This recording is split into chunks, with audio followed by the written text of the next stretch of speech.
voudrais dire à tous ceux qui sont dans cette salle que Dieu est celui qui pourvoit à tous nos besoins. Amen. Si tu doutes que le Seigneur est capable de pourvoir à tes besoins, il faut écouter ce témoignage, tu vas voir la puissance du Seigneur. Amen.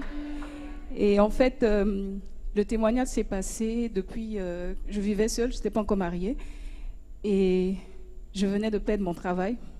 Donc je vivais dans une maison où je devais payer le loyer.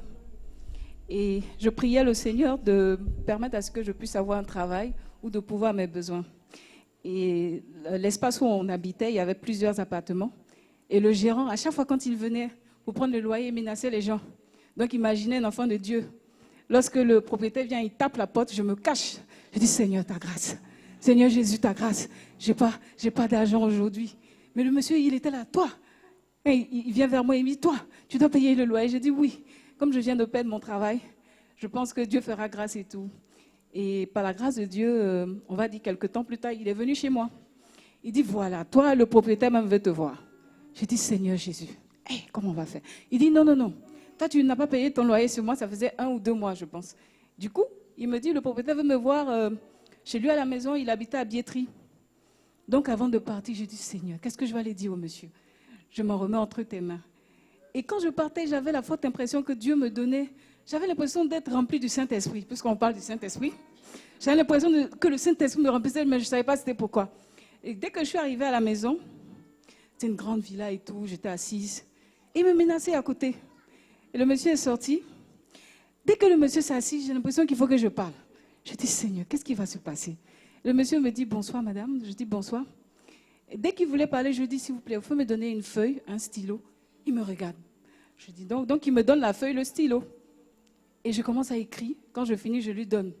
Je remarque que le monsieur tombe par terre. Il crie. Il appelle sa femme. Il dit, c'est pas possible. Donc il crie, les enfants viennent. Il dit, le Seigneur est avec elle. Moi, je ne comprenais pas. Il dit, tout ce que tu as écrit, c'est ce que nous on vit dans cette maison. Et je crois que c'est Dieu qui t'a emmené chez moi. Je rends grâce à Dieu. Et il me dit, le Saint-Esprit est puissant, c'est pas vrai. Il me dit, je rends grâce à Dieu.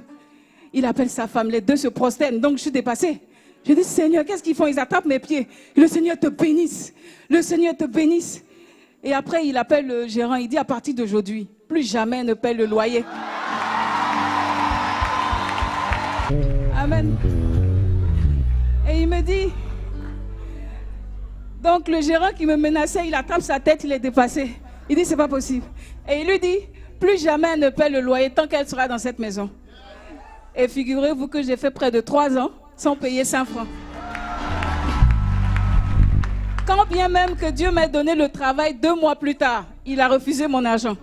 Il m'a dit, tu ne payeras pas de loyer parce que le Seigneur est avec toi. Amen. Et quand j'ai quitté sa maison parce que je me sentais gênée, la 3e année, je me sentais gênée, je suis allée en famille, il est revenu chez moi, sonné, il a dit, je veux qu'elle retourne dans la maison. Et mes parents ont dit, mais monsieur, c'est bon, c'est fini. Elle dit, elle ne veut plus. Il dit, non, non, il faut qu'elle retourne là-bas. Amen.